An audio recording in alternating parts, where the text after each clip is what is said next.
Hello परिंदों, कैसे हो आप लोग। आप लोग बहुत अच्छे होंगे और आप लोगों की पढ़ाई बहुत ही ज़्यादा अच्छी चल रही होगी। आज की इस वीडियो में हम लोग बात करने वाले हैं जनन स्वास्थ्य।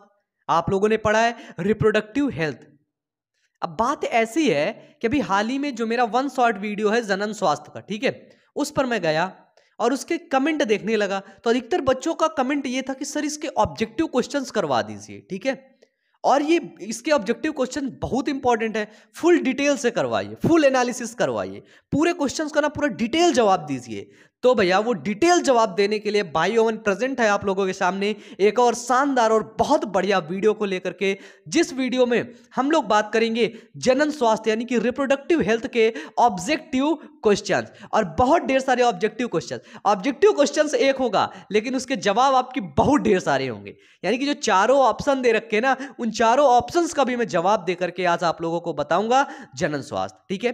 तो ये वीडियो आप लोगों के लिए बहुत ही ज्यादा यूजफुल और इंफॉर्मेटिव होने वाला है, ठीक है। तो आप लोग को करना क्या, सबसे पहले मैं बता दूं, आप लोगों से मैं बहुत नाराज हूं क्योंकि अधिकतर बच्चे चैनल को सब्सक्राइब नहीं करते और वीडियो को देख करके चुपचाप कट लेते हैं। तो ये कटने की जरूरत नहीं है भैया, 70% बच्चे कट लेते हैं। तो कटना वटना कोई नहीं है, सभी बच्चे जल्दी से सब्सक्राइब करेंगे, ठीक है। चैनल को आप लोग जल्दी से सब्सक्राइब करेंगे और इस वीडियो को लाइक जरूर करेंगे, ठीक है। और आप लोगों की जो भी राय है, ठीक है, जो भी नहीं समझ में आ रहा है, जो भी दिक्कत परेशानी कुछ भी आ रहा है ना, नीचे कमेंट बॉक्स में कमेंट करके बताना है आप लोगों को, ठीक है। और यदि फिर भी कोई दिक्कत आती है तो आप लोग मेरे से इंस्टाग्राम में जा करके वहां पर मेरा पर्सनल नंबर लेकर के आप लोग मेरे से कॉल करके बात भी कर सकते हैं, ठीक है।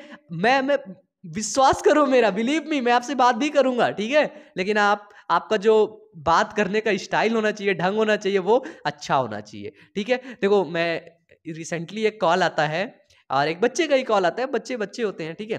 वो कॉल करता है, बोलता है हेलो कैसे हो, ऐसे मतलब थोड़ा सा बोलते हैं ना, थोड़ा सा मतलब मैनर्स नहीं है बात करने के, ठीक है। तो आप लोग थोड़ा सा मैनर्स सीखिए, मैनर्स 1 मिनट में सिखा दूंगा आप लोग को। देखिए, सबसे पहले मेरे से ही नहीं, आप लोग किसी के पास भी कॉल करिए तो सबसे पहले अपना इंट्रोडक्शन उसको दीजिए सामने वाले को। इसके बाद आप उनसे कंफर्म करिए कि आप ये बोल रहे हैं या फिर नहीं।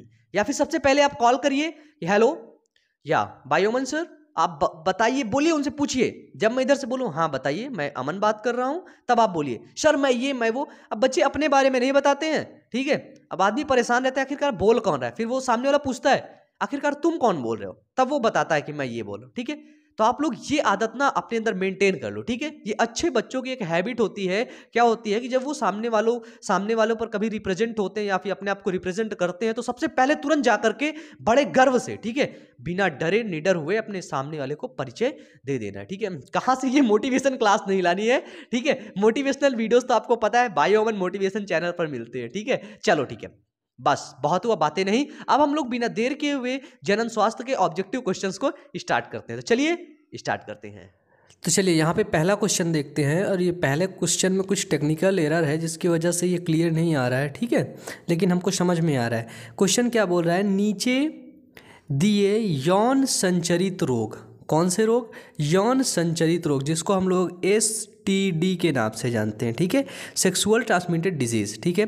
यौन संचरित रोगों में से उस रोग की पहचान करिए जो विशेष रूप से लैंगिक अंगों को ही प्रभावित नहीं करता, ठीक है।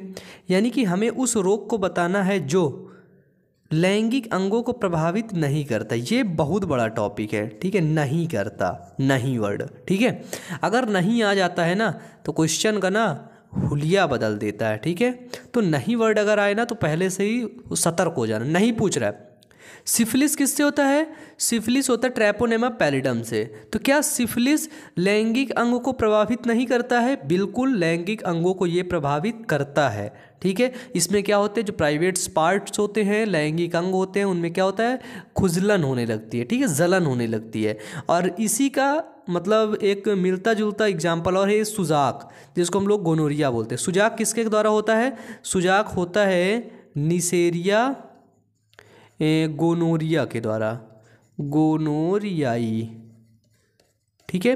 सुजाक होता है निसेरिया गोनोरियाई के द्वारा। और इसमें भी क्या होता है, जो प्राइवेट पार्ट्स होते हैं, लैंगिक अंग होते हैं, उनमें क्या होते हैं, उनमें जलन होने लगती है, ठीक है। फिर आते हैं लैंगिक मस्से, ठीक है। तो इससे भी नहीं हो सकता, इससे भी नहीं हो सकता, इससे भी नहीं। तो यानी कि जो एड्स होता है, ठीक है, एड्स क्या है? एड्स। एड्स क्या करता है? एड्स एक्वायर्ड इम्यूनोडिफिशियंसी सिंड्रोम, ये क्या करता है? ये लैंगिक अंगों को ही प्रभावित नहीं करता है, ठीक है। बाकी ये तीनों रोग आपके लैंगिक अंगों को प्रभावित करेंगे, ठीक है। अगर एड्स हो जाएगा तो सेक्सुअल एक्टिविटी आपकी बरकरार रहेगी, ठीक है, यानी कि ये आपके लैंगिक अंगों को प्रभावित नहीं करता, याद कर लेना, ठीक है। एड्स किसके द्वारा होता है? एड्स होता है HIV वायरस के द्वारा। HIV का फुल फॉर्म क्या होता है? ह्यूमन इम्यूनोडिफिशियंसी वायरस, ठीक है। चलिए, और ये जो एड्स होता है इसको बता दें, एड्स का वायरस अगर पूछा जाए तो इसके अंदर होता है RNA, और अगर पूछा जाए ये किस ग्रुप का है तो ये है रिट्रोवायरस ग्रुप समूह का, ठीक है। कौन सा? रिट्रोवायरस ग्रुप का, ठीक है, रिट्रोवायरस ग्रुप समूह का है, ठीक है। पहला क्वेश्चन क्लियर है। चलो आगे चलते, ये क्वेश्चन थोड़ा सा ब्लर भी था, है ना। अब देखो सेकंड क्वेश्चन क्या बोल रहा है कि जनन क्षमता को, ठीक है, जनन क्षमता को सीमित रखने की स्थायी विधि कौन सी है, ठीक है। यानी कि जो जनन क्षमता है उसको सीमित रखने के लिए स्थायी विधि कौन सी है? स्थायी विधि पूछ रहा है, ठीक है। परमानेंट मेथड, क्या पूछ रहा है? परमानेंट मेथड, ठीक है। परमानेंट मेथड हमारे पास सिर्फ दो चीज़ें हैं, कौन सी? एक है वैसेक्टॉमी और दूसरा क्या है? ट्यूबेक्टॉमी, है ना। यानी कि परमानेंट मेथड क्या था? परमानेंट मेथड मैंने आपको समझाया था, परमानेंट मेथड था नसबंदी करवाना हमेशा के लिए, है ना। यदि आप कॉपर टी वगैरह लगवाते हैं, है ना, तो उसमें क्या होगा? उसमें आपको समय समय पर वो करना होता है ना, हटवाना होता है, सही ठीक करवाना होता है। लेकिन अगर आपको ये परमानेंट करवाना है तो एकदम से फुर्सत कर लो, ठीक है। क्या कर लो? नसबंदी करवा लो, ठीक है। तो जनन क्षमता को सीमित रखने की स्थायी विधियाँ कौन सी है? एकदम से स्थायी हो जाओ। कॉन्डोम का प्रयोग, क्या ये स्थायी विधियां हैं? नहीं है भैया, अस्थायी विधियां हैं। रासायनिक औषधियां, ये भी अस्थायी विधियां हैं। आत्मसंयम, ये भी एक प्रकार की अस्थायी विधियां हैं, ठीक है। बोला स्थायी विधियां कौन सी है? स्त्री व पुरुष का बंध्याकरण, ठीक है, ये एक स्थायी विधियां हैं, ठीक है, जिसको हम लोग बोलते हैं बंध्याकरण, यानी कि नसबंदी। क्लियर है? आगे चलें। चलो, जनन स्वास्थ्य ना, इस चैप्टर का यदि आप लोगों ने अभी तक 1 शॉर्ट वीडियो नहीं देखा है, क्या इस चैप्टर के, ठीक है, ह्यूमन रिप्रोडक्टिव हेल्थ,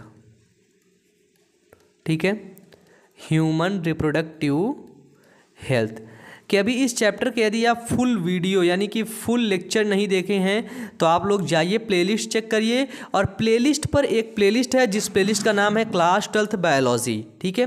प्लेलिस्ट का नाम क्या है? 12th biology. वहाँ पर आपको सभी वीडियोस पार्ट बाय पार्ट मिल जाएंगे, ठीक है। और आपको बता दें कि ये जो जनन स्वास्थ्य है, जनन स्वास्थ्य का मैं 1 शॉर्ट वीडियो भी बना दिया हूँ, ठीक है। क्या है? जनन स्वास्थ्य का 1 शॉर्ट वीडियो।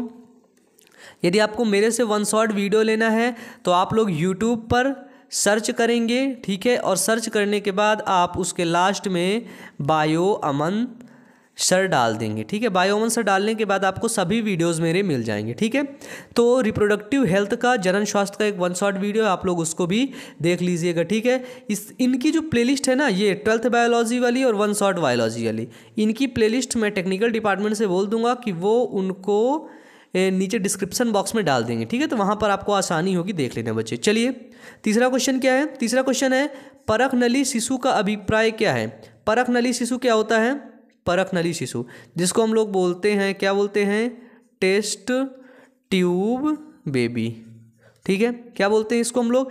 इसको हम लोग बोलते हैं टेस्ट ट्यूब बेबी, ठीक है। ये कैसे होते हैं? टेस्ट ट्यूब बेबी कैसे होते हैं? तो टेस्ट ट्यूब बेबी होते हैं IVF टेक्नोलॉजी के द्वारा, ठीक है, इन विट्रो फर्टिलाइजेशन टेक्नोलॉजी के द्वारा होते हैं, ठीक है। चलिए, IVF टेक्नोलॉजी और ET टेक्नोलॉजी के द्वारा।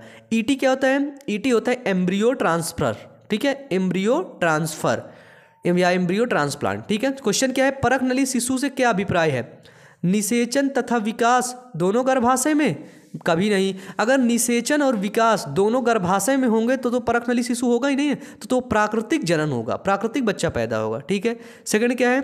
निषेचन और विकास भ्रूण विकसित भ्रूण परखनली में, यानी कि बोल रहा है कि निषेचन भी परख नली के अंदर हो रहा है और विकसित भ्रूण भी परख नली के अंदर नहीं, निषेचन भी नहीं हो रहा, भ्रूण भी नहीं हो रहा, ठीक है। अब ग नंबर क्या बोलता है, निषेचन इन विट्रो और फिर गर्भाशय में प्रत्यारोपण या फिर परख नली में वर्धित शिशु, ये भी नहीं, ये इसका ग नंबर सही आंसर है। क्या बोल रहा है, निषेचन इन विट्रो होगा, जो फर्टिलाइजेशन होगा वो इन विट्रो होगा। क्या होगा, in vitro fertilization. IVF technology के द्वारा क्या किया जाएगा, आईवीएफ टेक्नोलॉजी के द्वारा स्पर्म और ओवम को आपस में मिलाया जाएगा, इसके बाद उसको एक ट्यूब में रखा जाएगा। जब उसकी स्टेज मोरूला स्टेज हो जाएगी, जब वो एम्ब्रियो ग्रो करने लगेगा, फिर उसको गर्भाशय के अंदर प्रत्यारोपण कर दिया जाएगा, यानी कि ईटी कर दिया जाएगा। ईटी मतलब क्या होता है, ईटी मतलब होता है एम्ब्रियो ट्रांसप्लांट। क्या होता है ईटी, एम्ब्रियो ट्रांसफर या ट्रांसप्लांट। कैमरा नहीं चल रहा है इसका, अच्छा ऐसे ही, ठीक है कोई बात नहीं, ओके ठीक है। तो ये एम्ब्रियो ट्रांसप्लांट। चलिए तीसरा क्वेश्चन हो गया। चौथा क्वेश्चन देखते हैं अपन लोग। चौथा क्वेश्चन क्या बोलता है कि सहायक जनन प्रौद्योगिकी, ठीक है, सहायक जनन प्रौद्योगिकी की वह तकनीक जिसमें एक शुक्राणु को सीधे अंडाणु के अंदर अंतक्षेपित या इंजेक्ट कर दिया जाता है, ठीक है। इसमें क्या किया जाता है, इसमें जो स्पर्म होता है, ठीक है, स्पर्म को, ये है हमारा ओवम, स्पर्म को सीधे ओवम के अंदर, ठीक है, ट्रांसफर कर दिया गया स्पर्म को सीधे। और ये ओवम कहाँ पे रहेगा, इस ओवम को ना ही निकाला जाता है, ये ओवम फीमेल के अंदर रहेगा। कहाँ पे, फीमेल के अंदर। फीमेल के अंदर ये कहाँ रहता है, ये रहता है फैलोपियन ट्यूब के अंदर। ये फैलोपियन ट्यूब के अंदर रहेगा और उसी के अंदर इम्प्लांट कर दिया जाएगा। इस तकनीकी को क्या बोलते हैं, ठीक है, जनन प्रौद्योगिकी में इस तकनीक को क्या बोलते हैं, ठीक है, बताइए। पहला है जिफ्ट। जिफ्ट क्या होता है, तो इसको मैं बता देता हूं, आप लोग लिख लेना। जिफ्ट का मतलब होता है गैमीट इंट्रा फैलोपियन ट्रांसफर, ठीक है, ये हुआ जिफ्ट।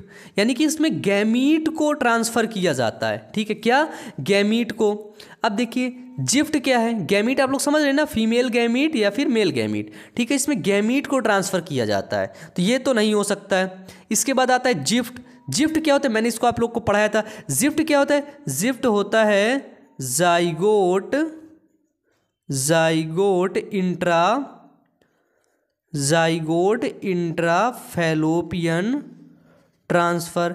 यानी कि इसमें क्या किया जाता है, इसमें जाइगोट को ट्रांसफर किया जाता है। मेल और फीमेल शुक्राणु और अंडाणु, स्पर्म और ओवम आपस में जब कंबाइंड हो जाते हैं, आपस में मिल जाते हैं, तो उनको ट्रांसफर किया जाता है, जाइगोट हो गया, ठीक है, ये हो गया। अब इसके बाद आता है ऑप्शन ICSI। ICSI क्या होता है, ICSI होता है इंट्रा साइटोप्लाज्मिक, ठीक है, क्या होता है, इंट्रा साइटोप्लाज्मिक स्पर्म इंजेक्शन। साला कुछ मैच खा रहा है ना देखना। ईटी क्या होता है, ईटी होता है एम्ब्रियो ट्रांसफर। अब इन चारों में आप लोग ना देख लो कौन सा सही आ रहा है, ठीक है। तो इसमें पहला आंसर गलत आ रहा है, सेकंड आंसर भी गलत आ रहा है, फिर ये दोनों में शक हो रहा है। एम्ब्रियो ट्रांसफर तो होगा ही नहीं, शक क्या है, शक किस पे जा रहा है, ग नंबर पे, ICSI। अब देखो मैं बता दूं आपको, जो ICSI होता है वो इंट्रासाइटोप्लाज्मिक स्पर्म इंजेक्शन होता है। क्या होता है, इंट्रासाइटोप्लाज्मिक स्पर्म इंजेक्शन होता है। और इसके द्वारा क्या किया जाता है, तो देखो इस तकनीक में इंट्रासाइटोप्लाज्मिक स्पर्म इंजेक्शन, इस तकनीक में क्या किया जाता है कि ये जो फीमेल है ना, फीमेल के ओवम के अंदर सीधे स्पर्म को इंजेक्ट कर दिया जाता है, जैसा कि ये यहाँ पे आप लोग देख रहे हैं, ठीक है। फीमेल के ओवम के अंदर सीधे, ठीक है, सीधे स्पर्म को क्या किया जाता है, सीधे स्पर्म को इंजेक्ट कर दिया जाता है, ठीक है। किस तकनीक के द्वारा, ICSI तकनीक के द्वारा। बहुत पूछा जाता है, ठीक है, ये पूरा इंपॉर्टेंट है जितना है, ठीक है, आपके एग्जाम के पॉइंट ऑफ व्यू से ना बहुत ज़्यादा इंपॉर्टेंट, हमेशा इस टॉपिक पे क्वेश्चन आते हैं, ठीक है। ध्यान रखना इस चीज़ को। और वन शॉट वीडियो जा करके देख लेना बायोलॉजी क्लास 12th का, अगर रिवीजन नहीं हुआ है ना, नहीं पढ़े हो ना, एकदम से वन शॉट देख लो पूरा, मतलब तुम्हारा तबीयत मस्त हो जाएगी, ठीक है। अब प्ले लिस्ट पे देखना, कहाँ पे, प्ले लिस्ट पे, ठीक है, क्लियर है यहाँ पे। चलो चौथा क्वेश्चन भी हो गया भैया हमारा। पांचवा देखते हैं। पांचवा क्वेश्चन क्या बोलता है, सिफिलिस रोग का कारक या जनक का नाम है नीसेरिया गोनोरियाई, ट्राइकोमोनास, बैसिलस ट्यूबरकुलोसिस, ट्रैपोनेमा पैलिडम। तो सिफिलिस, अभी मैंने आपको ऊपर ही पहला नंबर क्वेश्चन था, कौन था, क्वेश्चन नंबर पहला, मैंने आपको सिफिलिस के बारे में सब कुछ बता दिया, ठीक है। निसेरिया गोनोरिया किसके द्वारा होता है, गोनोरिया होता है जब उसको, ठीक है, अतिसार होता है। अब ये क्या है, बैसिलस ट्यूबरकुलोसिस किसके द्वारा होता है, टीबी हो जाता है, बैसिलस ट्यूबरकुलोसिस। ट्राइकोमोनास, ट्रैपोनेमा पैलिडम, यही दो में शक हो रहा है। अब आप लोग नीचे कमेंट बॉक्स में कमेंट करके बताओ मैं वहाँ पे क्या आंसर बताया था, जल्दी कमेंट करके बताओ। कोई चीट नहीं करेगा मेरे साथ, ठीक है, कोई वहाँ पे नकल नहीं करेगा, मेरे साथ भी कोई चीट नहीं करेगा, ठीक है, नकल नहीं करेगा कोई। जल्दी से नीचे कमेंट बॉक्स में बताओ। बच्चे आप लोग बहुत रिस्पॉन्सिबल हो अपनी पढ़ाई के लिए, ठीक है। और मैं आप लोगों को ना फ्री में पढ़ाता हूँ, एकदम फ्री में, कोई 1 रुपये आपसे चार्ज नहीं रहता है, ठीक है। फ्री एजुकेशन आपको मिल रही है, और अगर फ्री में मिल रहा है तो आप लोग ये जो बायोमन पॉइंट है ना, ये किसी और का नहीं है, ठीक है, कि आप लोग समझ रहे हो कि ये भैया किसी और का है, कोई और ऑर्गेनाइजेशन इसको चला रही, नहीं, इसको सिर्फ और सिर्फ आप लोग चला रहे हो। बड़े गर्व से बोलो, हर जगह बोलो कि हम अमन भैया से पढ़ते हैं बायोलॉजी, और वो है बायोमन पॉइंट यूट्यूब पर, ठीक है। सबको बताओ, ठीक है, अपने आप पर गर्व महसूस करो, ठीक है, क्योंकि आपको एक ब्रांड पढ़ा रहा है और एक एक चीज़ें आपको क्लियर होते चल रही हैं, ठीक है। चलो तो आज से ना कहीं पर भी बिल्कुल कोचिंग बायोलॉजी की छोड़ दो आप लोग, ठीक है, मैं ही पढ़ाऊंगा आप लोग बिल्कुल फ्री में, ठीक है, 1 रुपया नहीं चार्ज करता आपसे।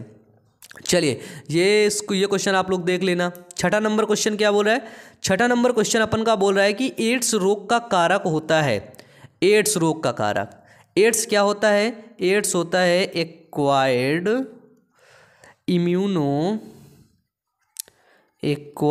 इम्यूनो डिफिशियंसी सिंड्रोम, ठीक है, ये हुआ एड्स। एड्स जो होता है ना बच्चे, वो होता है HIV के द्वारा, किसके द्वारा, HIV को क्या बोलते हैं, ह्यूमन इम्यूनो डिफिशियंसी वायरस, ठीक है।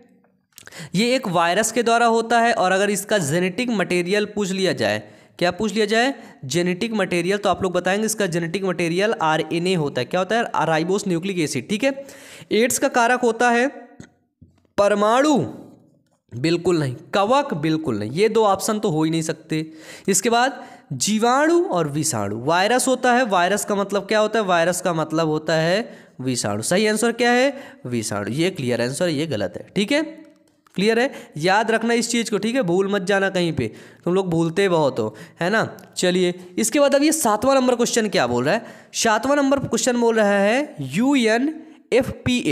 UNFPA का एक रिपोर्ट के अनुसार वर्तमान जनसंख्या वृद्धि की दर से विश्व की जनसंख्या पृथ्वी का भार ग्रहण क्षमता के बराबर हो जाएगी। यानी कि क्या बताया जा रहा है कि वर्तमान जनसंख्या वृद्धि की जो दर है ना, ये देखते देखते विश्व की जनसंख्या ना पृथ्वी का भार ग्रहण क्षमता, यानी कि कैरिंग कैपेसिटी, पृथ्वी की जो कैरिंग कैपेसिटी है ना, पृथ्वी की जो कैरिंग कैपेसिटी है, अर्थ की कैरिंग कैपेसिटी के बराबर हो जाएगी। कब तक इतनी जनसंख्या हो जाएगी ये बोल रहा है ना, 2021, 2012 या फिर 2100 में, ठीक है, 2100 के अंदर या फिर हो चुकी। तो पहले तो देख लेते हैं UNFPA क्या होता है, क्या होता है UNFPA। UNFPA का मतलब होता है यूनाइटेड, ठीक है, हाँ कहाँ एरो कहाँ जा रहा है, United Nations UNF fund of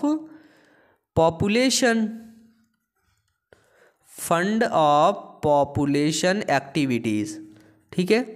तो ये एक प्रकार की संस्था है जो पॉपुलेशन की एक्टिविटीज़ पर नज़र रखती है, और UNFPA ने बताया है कि 2000 तक पृथ्वी की जो जनसंख्या है ना, पृथ्वी मानवों की जो जनसंख्या है ना, जनसंख्या वृद्धि जो हो रही ना, वो अर्थ के कैरिंग कैपेसिटी के बराबर हो जाएगी। ठीक है, ये बराबर है। ठीक है, यानी कि जितनी भारी पृथ्वी उतना ज़्यादा यहाँ पे मनुष्य हो जाएगा, सोच लो, है ना। तो इसलिए बच्चे ये जो आप लोग पढ़ रखे हो ना, क्या, हम दो हमारे दो। ठीक है, तो हम दो हमारे दो वाला छोड़ के हम दो हमारे एक वाला अपनाए लो। ठीक है, इस चीज़ को, ये क्या होता है, ये हम लोग परिवार नियोजित करते, परिवार नियोजन करते। ठीक है, अब हम लोग क्यों बोल रहे हैं भैया कि हम लोग सब जब आपस में मिलेंगे, सब जब आपस में मिल करके एजुकेट होंगे, ठीक है, क्या होंगे, जब हम लोग एजुकेट होंगे, हम आपको पढ़ाएंगे, आप इसके बारे में जानेंगे, तब आप आगे जा करके परिवार नियोजित करेंगे। और नहीं तो फिर पागलों जैसी हरकतें करोगे, 10-15 बच्चे पैदा करोगे आप लोग, है ना। चलो ठीक है, इसमें कुछ बच्चे को शर्म आ रही होगी, कुछ बच्चों को गलत लग रहा होगा। ठीक है, तो आप लोग अपना भाई देखना, और मैं आप लोगों के बारे में ज़्यादा कुछ नहीं बता सकता हूँ। ठीक है, यहाँ पे इसके पहला ये क्वेश्चन था, मैं इसके बारे में थोड़ा सा बताना चाहूँगा यहाँ पे। हाँ, एड्स अगर बात की जाए, एड्स फैलता कैसे, एड्स के बारे में बता दूं कि एड्स से ना, एड्स से कोई नहीं मरता है। ठीक है, मैं कह रहा हूँ एड्स से कोई नहीं मरता है। देखो एड्स से होता क्या है, एड्स से जो हमारा इम्यून सिस्टम होता है, ठीक है, क्या होता है, जो हमारा इम्यून सिस्टम होता है ना, वो बहुत ज़्यादा वीक हो जाता है। और जिसका इम्यून सिस्टम बहुत ज़्यादा वीक हो जाता है, फिर वो क्या होता है, उसको खांसी, जुकाम, बुखार इत्यादि होने लगते हैं, फिर वो मर जाता है। ठीक है, एड्स होता कैसे है, तो एड्स यदि किसी व्यक्ति को क्या है, एड्स है, ठीक है, उसका ब्लड आपको चढ़ा दिया गया, ठीक है, इन्फेक्टेड ब्लड अगर चढ़ा दिया गया तब आपको एड्स हो जाएगा। ठीक है, या फिर आपका अगर सीमेन टच हो रहा है, ठीक है, सीमेन अगर टच हुआ और अगर उस व्यक्ति को एड्स है तो एड्स हो जाएगा। ठीक है, इसीलिए क्या बोलते हैं कि आप सेक्सुअल एक्टिविटी के दौरान आपके पास मल्टीपल सेक्स पार्टनर नहीं होने चाहिए, और आप सेक्सुअल एक्टिविटी के दौरान आप कॉन्डोम्स का प्रयोग करें। ठीक है, और डायाफ्राम्स जो होते हैं फीमेल्स वर्जन में। ठीक है, इसके बाद इन्फेक्टेड ब्लड में होता है, सीमेन में होता है। इसके बाद क्या होता है, अगर वेजाइनल फ्लूइड, ठीक है, वेजाइनल फ्लूइड अगर आपका टच हो रहा है आपके शरीर से, आपके बॉडी से, तो आपको एड्स हो जाएगा। ठीक है, ऐसे फैलता है एड्स। क्लियर है बॉस, चले आगे। चलो, सारी चीज़ें एक एक चीज़ों के बारे में जान लो। ठीक है, कभी दोबारा से मौका नहीं मिलेगा। इसमें क्या बोल रहा है कि क्या पुरुष से संबंधित है, वैसेक्टॉमी, ट्यूबेक्टॉमी। अबे जवाब किसने लिख दिया यार, पिटाई लगा देंगे आप लोग की, बहुत डिस्टर्ब होता है। गोलियों उपरोक्त में कोई नहीं। तो देखो, अगर मैं बता दूं कि अगर मेल में आपको अगर क्या टॉमी की बात की जाए, यानी कि नसबंदी की बात की जाए, ठीक है, नसबंदी की, तो मेल के अंदर पाया जाता है क्या, वास डिफरेंशिया। ठीक है, वास डिफरेंशिया पाया जाता है। तो क्या किया जाता है, इसमें वैसेक्टॉमी होता है। क्यों, क्योंकि वास डिफरेंस को कट करके बांध दिया जाता है और फिर स्पर्म बाहर नहीं निकल पाते, तो क्या होता है, वैसेक्टॉमी। पुरुष से क्या संबंधित है, वैसेक्टॉमी। क्लियर है। चलो अगला क्वेश्चन देखते हैं। अगला क्वेश्चन नहीं है, ठीक है, अगला क्वेश्चन यहाँ पे मेरा एक डायग्राम ही है। ठीक है, तो यहाँ पे अब आपका क्लियर होता है।